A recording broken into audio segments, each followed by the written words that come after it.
Alors les gens qui s'étonnent effectivement qu'il n'y ait pas de gens du showbiz qui portent un gilet jaune, il faut savoir que les gens du showbiz, il suffit de regarder où était le monde du spectacle sous l'occupation, ont toujours été des putes, c'est ce qu'on appelle le milieu culturo-mondain, des putes du pouvoir et du grand capital. Hein. Ce sont des lâches, des putes, et ils sont absolument serviles du pouvoir, et ils sont toujours là pour incarner les fausses luttes, notamment les luttes sociétales. Ben, on le voit avec la cause des femmes, la cause des jeunes. Alors, des fois, c'était un mec comme Balavoine qui était un peu trop con pour comprendre dans quoi était en train de le rouler François Mitterrand quand il prenait qui se croyait le porte-parole des jeunes, comme si les jeunes étaient une catégorie sociale. Mais lui, au moins, il était naïf et généreux. Et bon, d'ailleurs, il est mort étrangement. Et puis, quand c'est Muriel Robin, ben là, on est chez... D'ailleurs, je crois qu'elle est de la communauté de Lumière, elle aussi. Il faudrait vérifier. Il me semble que oui.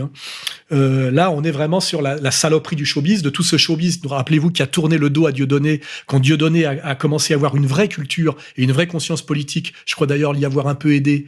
Et s'est retourné contre les gens qu'il manipulait, c'est-à-dire les manipulateurs des SOS Racisme, toujours les mêmes.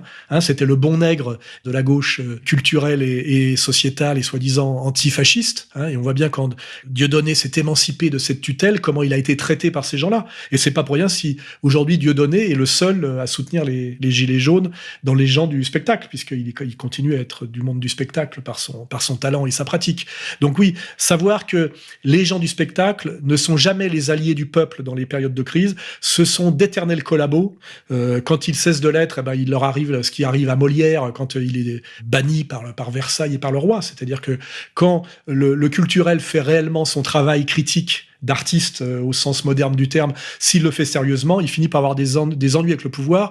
Et moi, je me suis toujours étonné, par exemple, qu'un Ken Loach, trotskiste anglais, fasse à la fois un cinéma sur soi-disant le combat de classe et la lutte des classes, et qui soit systématiquement applaudi par toutes les élites du Festival de Cannes et par tous les Weinstein de la Terre, qui bouffent du caviar avec des putes et qui applaudissent en même temps Ken Loach, qui est censé, normalement, si j'avais bien compris ce que c'est que la lutte des classes, être leur pire ennemi.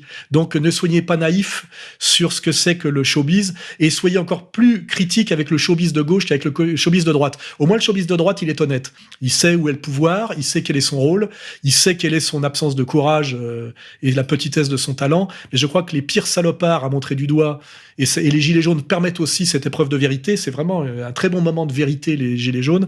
C'est où est le showbiz aujourd'hui, et notamment où est le showbiz de gauche par rapport aux gilets jaunes.